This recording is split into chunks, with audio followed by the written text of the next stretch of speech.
Alright, guys. I really don't think I could continue this stream without doing this segment and, like, talking about it, because it really is probably the most important, like, on a humanity level, on an objective level, the most important topic I'll be covering today. And that is the continuing madness, destruction, death, and life ruination of the LA wildfires. A week ago, a blaze started up in the hills north of LA, if I'm not mistaken, about northeast of LA. Now, LA, if you're not from California and LA specifically, everyone refers to, like, everything in the Los Angeles Valley as LA, but you've really got a lot of, like, different locations there. Like, San Bernardino is up there, you've got Long Beach up there, you've got Hollywood and like West Hollywood. These are completely different, massive areas. There are sprawling suburbs. This is a big region. It's a county. It is basically a city. Imagine a city the size of a county. Only like the downtown area and a bit outside of that is technically LA. Okay, so we're talking about an immense area here. Okay, an immensely large area. I believe it started with one fire, and because of the amount of smoke that comes up into the air, the amount of char, cinders, and, like, potentially flammable, like, fire-starting debris gets wafted up into the air, carried miles in another direction, and drops down in another dry, perfect to light up with flames area. Now, we all know that this is maybe not caused, but heavily exacerbated by climate change. Climatologists have warned for over 20 years now, close to 30 if not more, that climate change will bring about drier, dry seasons in places that should be getting rain, and it will cause the equilibrium of these environments to become destabilized, and the slightest interaction from humans, from nature, or just some fluke happening could result in a disaster that we could not even imagine happening here. And that is what has happened in California. It is what happened with the hurricanes, the back-to-back, massively destructive hurricanes that hit Florida. And none of this is stopping. We're just at the start. This is the beginning of an escalating series of events. This is the new norm. The new norm. I miss the old norm. I really do. I miss the old norm, if this is in fact the new norm. It is quite upsetting, this situation. The fires have spread. They have taken out countless homes at this point. I think it was estimated that it's been like 14 billion in damage, or like 114 billion in damage. Like, it's some absurd fucking number. Now, MAGA, in all of their infinite wisdom, have started a scandal against the governor of California, claiming that he mismanaged the water. After digging into it, I have found that the claim that the governor of California mismanaged the water is tenuous at best. The idea that this is his fault is just kind of ridiculous. Like, I don't like Gavin Newsom. I would actually argue I hate Gavin Newsom. But this is not his fault. Joe Rogan did a lot to try to push this idea. He brought on a firefighter, like one of the head firefighters in LA, and he talked about how they've got really no recourse. If a certain wind and fire combo happen, LA will go up in flames and not a single bit of it will survive. And Joe Rogan proceeded to twist this as if, like, it's the leadership in LA's fault that they can't literally change the climate and prevent wildfires that are, like, unmanageably large. And then, of course, they come in with the, well, if he was a smart governor who cared about his people, they would do all these variety of things. Marjorie Taylor Greene has claimed that the Dems can do cloud seeding and control the weather, so why aren't they putting out the fires? As if the Dems would control the weather to kill Republican Floridians, but they won't control the weather to save liberal voting Democrat voters. I don't think the Dems can control the weather. I think climate change might just be real and the scientists are right, and not, in fact, evil Freemasons trying to brainwash us and control the world. I think maybe they're just scientists, and maybe they went to college and spent a lot of money to learn about this shit, and then dedicate their lives to studying it to inform the rest of humanity, and maybe we should see their knowledge as a gift and not something to spit on and stomp out and consider a sickness or a poison. Education's a poison. College is evil. Don't go to... It's like, okay. Anyway. With that said, LA is under an immense amount of stress and pain right now. And I have seen a lot of news coverage.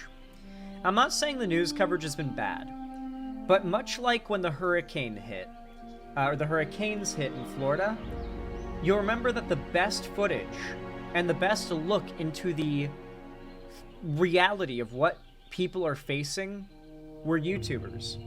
Local YouTubers showing what happened to them, to their community, honestly gave the best out of any other source, the best insight into what it's like there.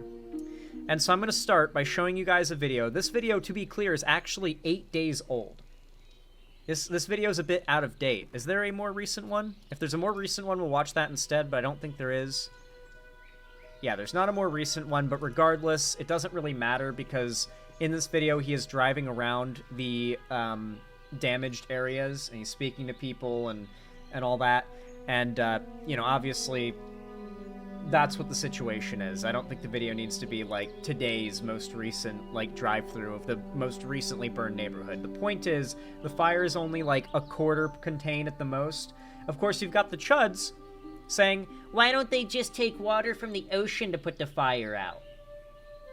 Now, if you hear a conservative say this or they make that argument to you, I want to tell you three things, remind you of three things, all right?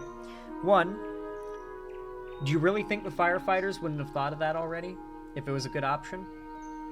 Two, they are doing it, but only as a last resort, because three, salt water has salt in it. What happens if you douse a burning forest with salt water? It may put out the fire, but it'll kill the land.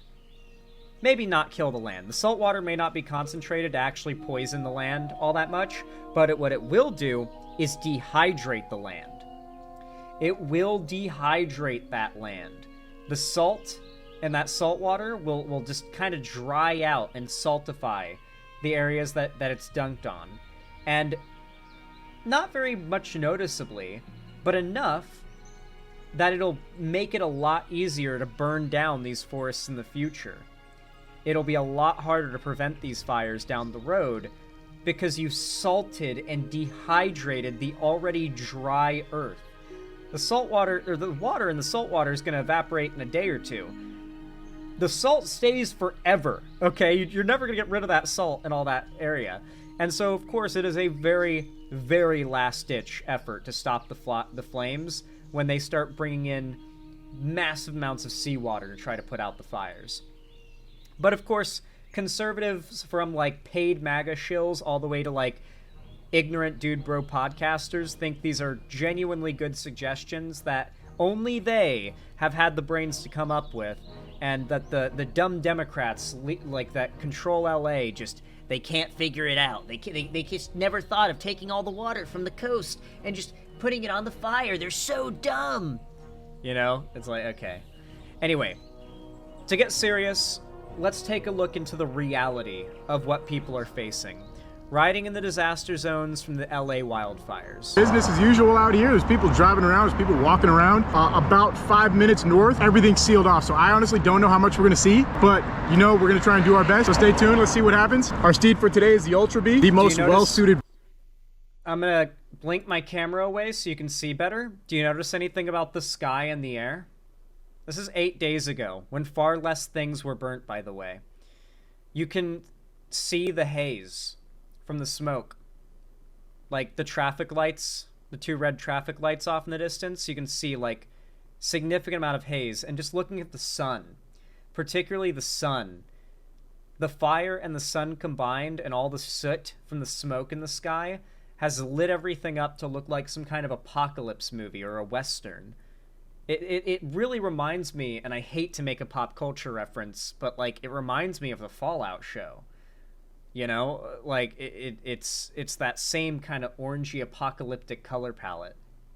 Bike for an adventure like this. Other than that, pray for me. Let's see what's going on. I don't know how far we'll make it, but let's find out.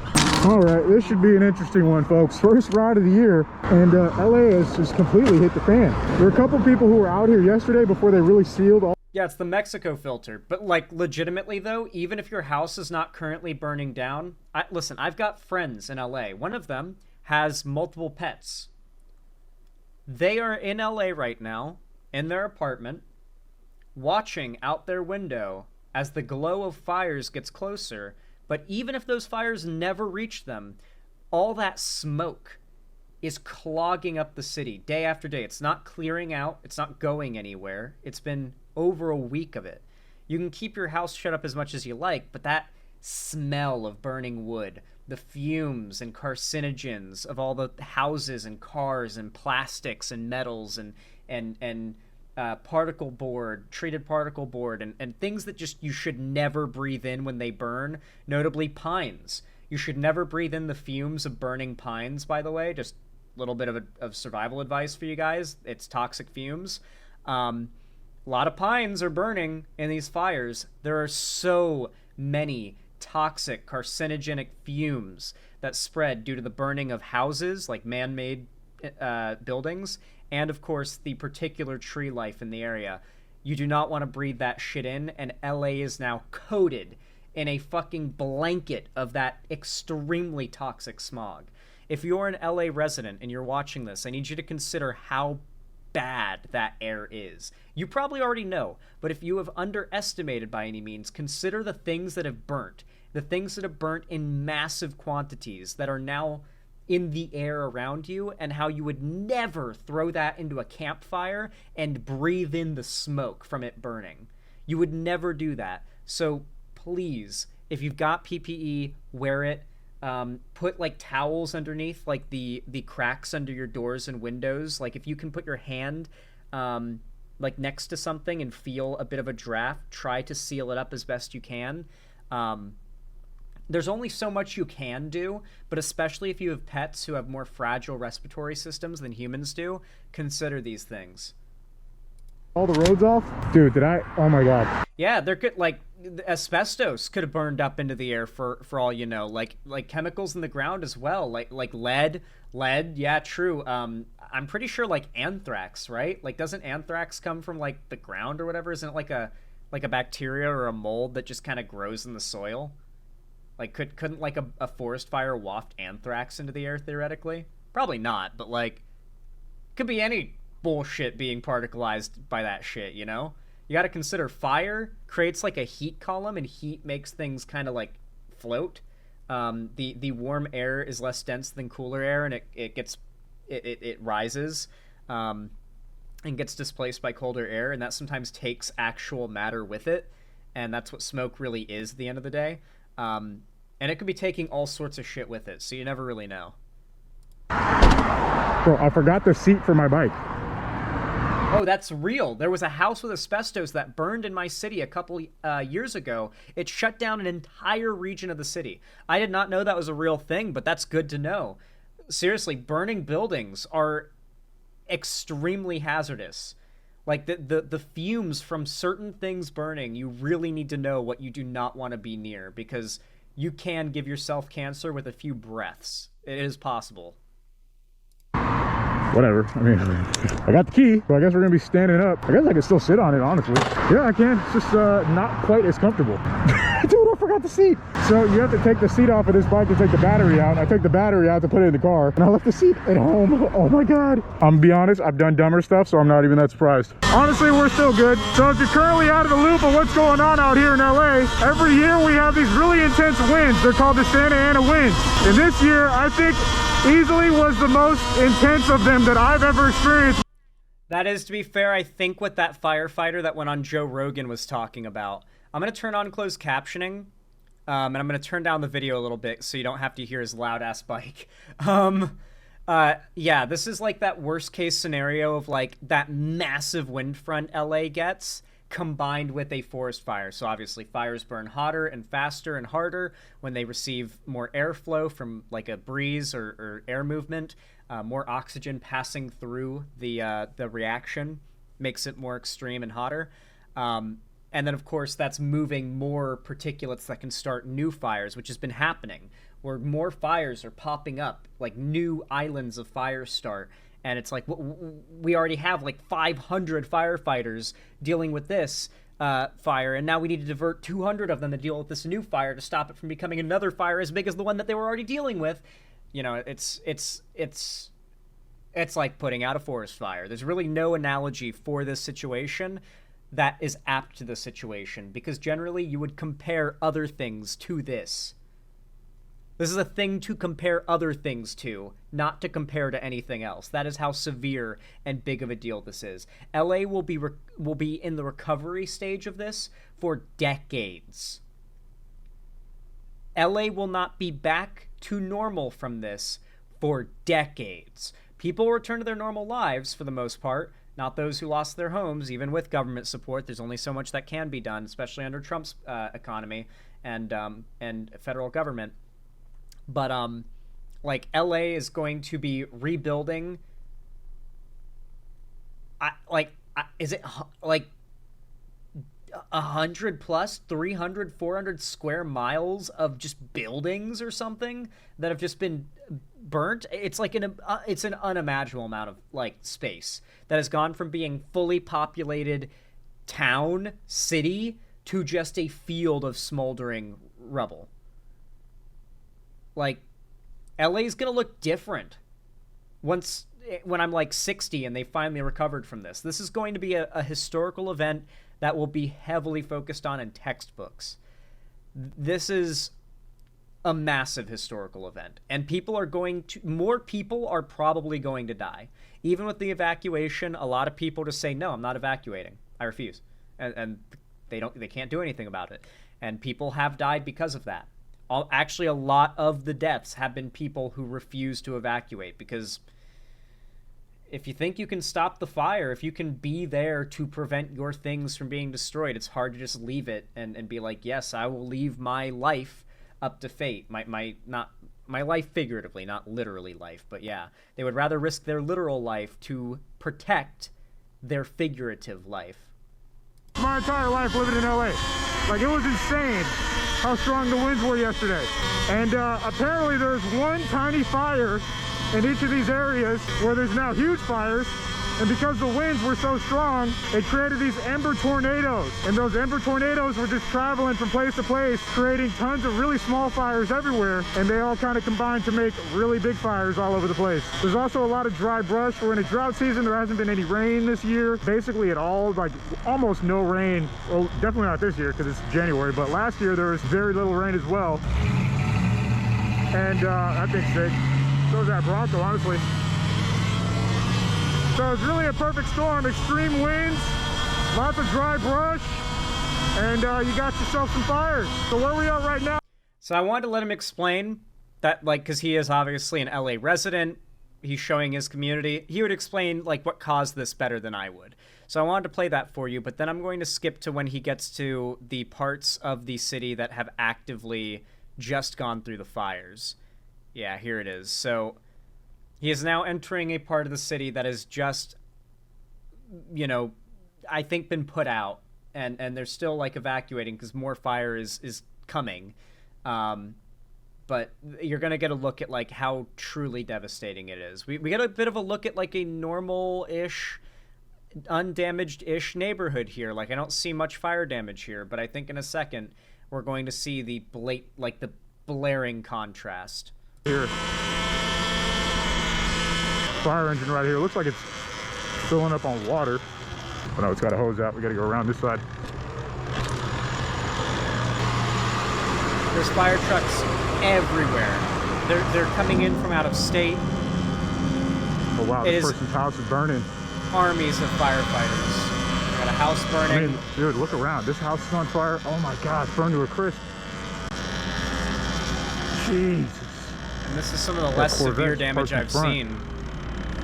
Seems like some houses managed to keep so from those embers, you catching. see how there's little bits of smoke coming out? That's what causes the big fires when the wind picks up. Just takes a couple of those little baby embers to go down anywhere else. Jesus. Oh my God, dude. Look at that, man. House totally burnt to a crisp. Still Listen, burning. guys, hurricane damage is no joke. Don't get me wrong. But this is worse. If I gotta gauge the natural disasters, I'd rather my house deal with a hurricane and getting flooded than dealing with this inferno situation. What a horrific sight. To not even see your house, your house is not a recognizable structure anymore. It's like the emotion that must just kind of hit you at that moment. Hold that thought. I mean, I'm sure fire department is spread thin. You can feel the heat from this. It feels like it's picking up, honestly. Other house right across the street. Look at that. I didn't even notice that. Still burning. Utter chaos out here. Good Lord. Yeah, this is more like Wow, what you're seeing a lot on the news. Truly apocalyptic.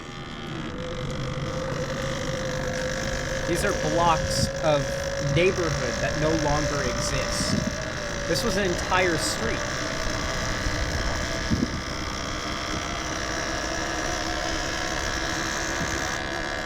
How do you recognize what used to be your street exactly? The trees that survived? Look at this, just overnight. The driveways? Still burning, man. Wow.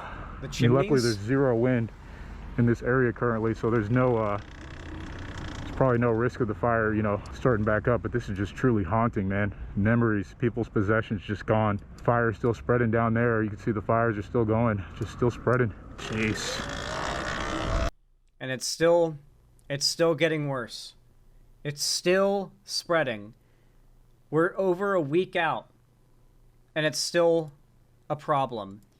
And to give you an idea, you can look at what it looks like to see these homes gone. But I want to show you the perspective of someone finding out that they've lost everything to these fires. There is a tech YouTuber that makes a lot of tech content, mostly around PC stuff, named Bitwit, that I watch and I'm subscribed to. And he put out a video about 6 days ago called I Lost Everything. It's got 1.7 million views. I'm going to be showing you the part of the video where he arrives at his neighborhood after it has been deemed safe to return. And you are going to get a live look at someone finding out that their home did not survive the fires. Now, this is, to be fair, a very successful, wealthy YouTuber. He clarifies in the video, listen, guys, this sucks, but everything irreplaceable we took with us when we evacuated. Everything we lost is fully replaceable. It's sad to lose the house. We have a lot of memories here, but we will be fine. Other people, though, do not have that luxury. And that's essentially his sentiment. But man, it's sad, dude. It's sad. Like this broken power line that's been split in two and hanging precariously, seemingly by a thread. This power line is completely sideways. That motorcycle's all right. Those cars are not. Good Lord. This used to be a house. It is no longer. The damage is getting increasingly intense, and the air quality is getting increasingly worse. Really got to wear your K95s here. It's getting pretty hard. K95 masks. So apparently the good PPE for the type of air pollution that this is causing is K95, I think he said. So just letting you know, there's a lot of different types of masks. Another sketchy power line, and something still smoldering over there. We're gonna go around this caution tape cautiously. That is that's the bottom of a power line. It's still Whoa, that is smoking. molten metal. Yeah, oh, that's coming from aluminum. the car. Yep, that's molten aluminum. I know what molten aluminum looks like.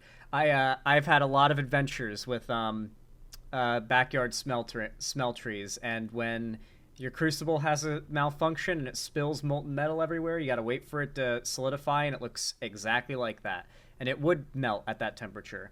It was so hot that it melted the aluminum in the car's frame, molten, into like streams of molten aluminum that cooled solid. That's what that is. That is solidified, melted aluminum that dripped down from the car like the fucking liquid metal Terminator in T2, and then solidified in the streams that it was running down. Like, so imagine like a camera, an indestructible camera in this inferno. It's so hot, the cars are on fire, so high temperature that from the bottom of the burning car, you are seeing liquid metal drip from the cars burning at such a high heat in such a hot environment. Drops of liquid metal are falling from the undercarriage of the car onto the ground, creating streams of flowing molten metal into the street. Sounds cool, but just consider what a fucking apocalyptic inferno it would be to be trapped in that. You're trying to run away from this fire, and the burning cars around you, you have to watch your step because there are streams of melted metal, or molten metal streaming down the street like rainwater. That's what that's evidence of. That happened. I might be like harping on these small details too much. I don't know. I have a tendency to do that, but I feel that I want to give like a deep perspective into just how abysmal this situation is in a way that I don't know if a lot of news media can quite do. I'm quite proud of the LA community on YouTube for doing such a service and showing people just how wide and deep the scale of this damage truly is. Look at the brakes. Holy crap. They literally were working on their pool. All right.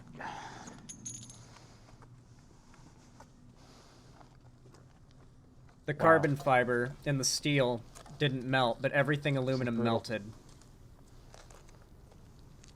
Yeah.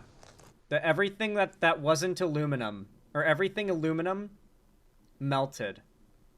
Like, it's just the, like, what is it, fiberglass, like outer shell, and the steel, like, frame that survived. Like, everything that's, like, a lower melting temp metal literally melted out of the car. That is fucking insane. And some lots are just completely leveled. This one just has a chimney. That's all that's left. A lot of just bare Is a chimneys. chimney. I mean, I've passed by these houses a million times, and some of them I've admired, you know, just looking at the front yards and how they did things and taking mental notes for future plans of my own house, but Damn, that house got lucky. The house next to this house got so fucking lucky. Unless, like, the backside of it is just gone or something. Look at that. The fire from this house next door that burned down, they've got a brick wall. The brick wall stopped the flames from catching, but they managed to catch around to this brush and, like, burned away the wooden part of the fence and damn near could have climbed and caught on the house, but didn't. This house barely survived. Dude, imagine evacuating. You come back, your whole neighborhood is annihilated. You're like, it's over. You basically accepted your house is gone. You make it to your house, and you see that, like, the fire stopped right before consuming your house, too. Lucky, lucky people in this house, presumably. But, yeah, it's looking a little different today. Wires. Hopefully they've cut all the power to those, but better to be... Maybe we should build with quality materials again instead of cardboard. Just a suggestion. These houses are all like 80 plus years old. They've been remodeled, sure, but like houses are not really like that. I don't know how we could make houses less flammable besides making them out of rock. And besides that, like, the environment will still burn, and that would just turn them into ovens. They would still become like cracked, broken, crumbling, unfit to live in, and still death trap ovens in that situation, even if we made them out of fireproof quote-unquote rock. If you expose like a bunch of rock to fire, especially if it's soaked up water from the rain, it'll literally crack and break apart. The houses will just collapse. There's no material, even metal, it'll just heat up and warp and distort. Like, there's nothing we could actually make these houses out of that would be truly fireproof. And then on top of that, Savage brings up a really good point in YouTube chat. These buildings have to be earthquake resistant. This is an extremely tectonically active part of the country, like one of the, if not the most. I was experiencing earthquakes every week when I lived in California. These buildings have to be earthquake resistant, even one-story tall ones. So there's that to account for too. That's a way more likely disaster than a fire on a given basis. So there's just a lot that goes into it. This isn't really the fault of like shoddy building. It's the fault of climate change. Like, under normal circumstances in a normal climate, the wildfire that started this would have been like at most a couple of blocks would have burned down, which would be horrible, but it wouldn't be like what is shaping up to be possibly up to half of LA burning down. Be safe than sorry. That was, or an RV? I think this might be their house. That was, or an RV? Dude, that's fucked up. What? There's a possum in this thing. Oh, Is that a possum? Yeah, it's got caught in there. No. a possum in a trap burned to No. death. Oh my God.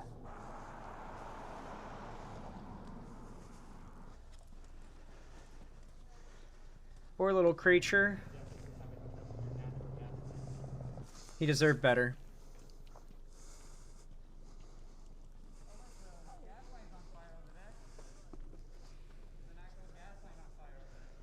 Oh, that was like the other house I was seeing earlier. Yes, these guys rock. They're offering us a ride up the rest of the hill, which is huge because we have a ways to go. There's a power line in the street. Some good Samaritans out here. Okay. It's hard to wrap your mind around. It is. It's just like, It's like, what? it's just so fucked. Like those cars are just melted. The melted cars, I think, are probably one of the most powerful Yeah, things. keep going. Keep going. Yeah, I've all the way seen. down pretty much. Like, that shit, like, hits you.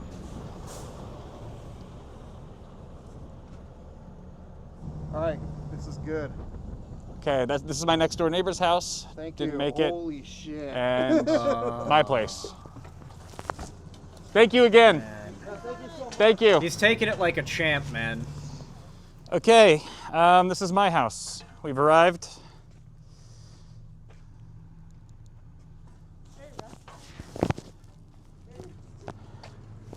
It's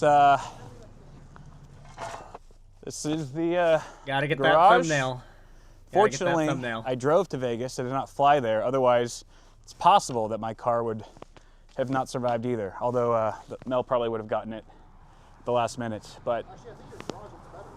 what's that? I think your garage looks better. Mike says my garage looks better than it did. Asshole. I'm just gonna take this off for a sec while I walk around here. My front door. Man. All right, walking through the doorway. Look at our Christmas decor. Oh, lovely. This is the entryway table that I have by the front door where I usually keep my keys, my office keys. Wow, Alvaro found a mug vase that's perfectly intact. All right, we'll keep that as a souvenir. Remember that? Oh, I do see.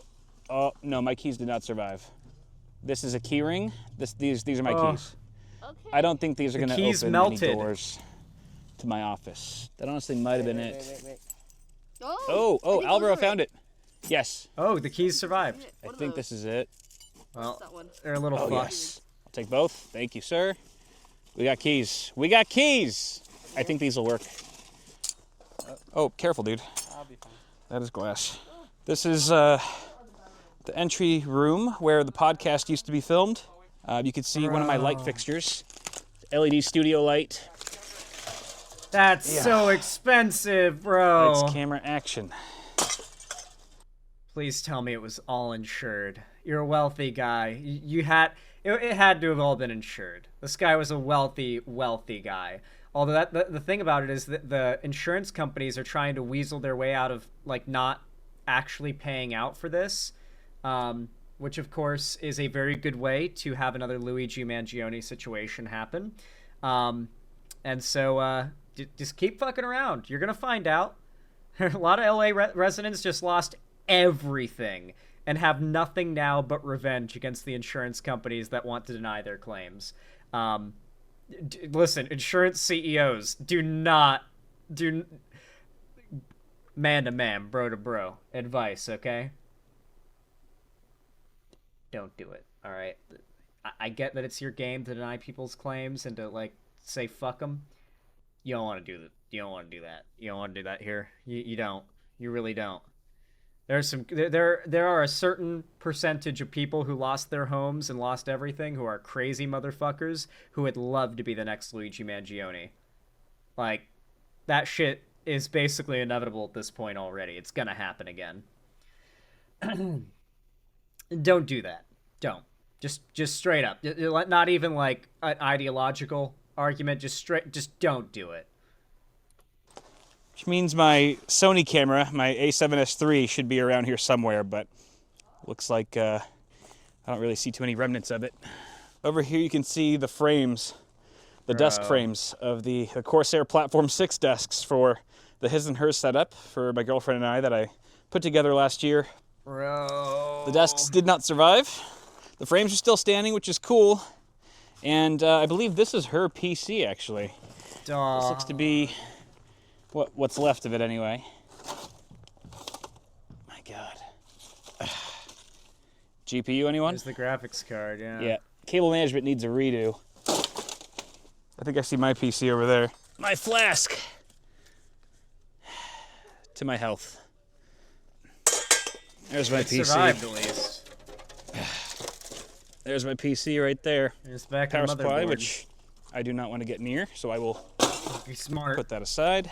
Check this out. You can see the inside of the pump block of the AIO. You can see the micro fins there. You know what? I love this man. Standing in the ruins of his life, he's like, oh shit, the fire revealed like an internal on a piece of hardware you don't ever get to see. That's interesting. You can see the cooling fins on that internal all-in-one water cooler for the CPU. That's so interesting. Man after my own heart. Still somewhat intact, but not in the best shape. This is my wall. This is the south-facing wall.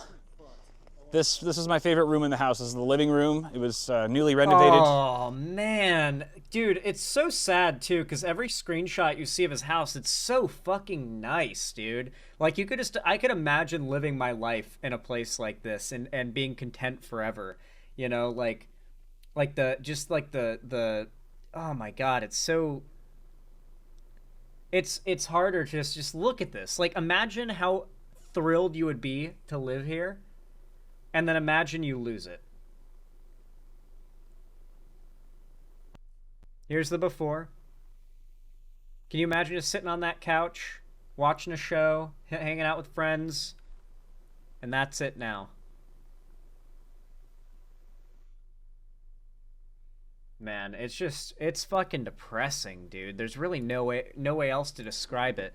And things aren't getting better with the situation, at least not enough to consider things towards a positive resolution. I'll probably have to make 1, 2, maybe 3 more update videos in this situation before I feel I've aptly covered it, because there's going to be developments. I think more people are likely to die. The rebuilding effort, the insurance companies not wanting to pay out. There's a lot to talk about here, but we're gonna kind of have to just wait and see what happens next. I wanted to give you all an update on what's been happening. It felt remiss of me to not talk about it. I think this is one of the most, if not the most important thing currently happening in the country. And the fact that it's kind of, I can feel it slipping out of being the current news that people are talking about is distressing to me.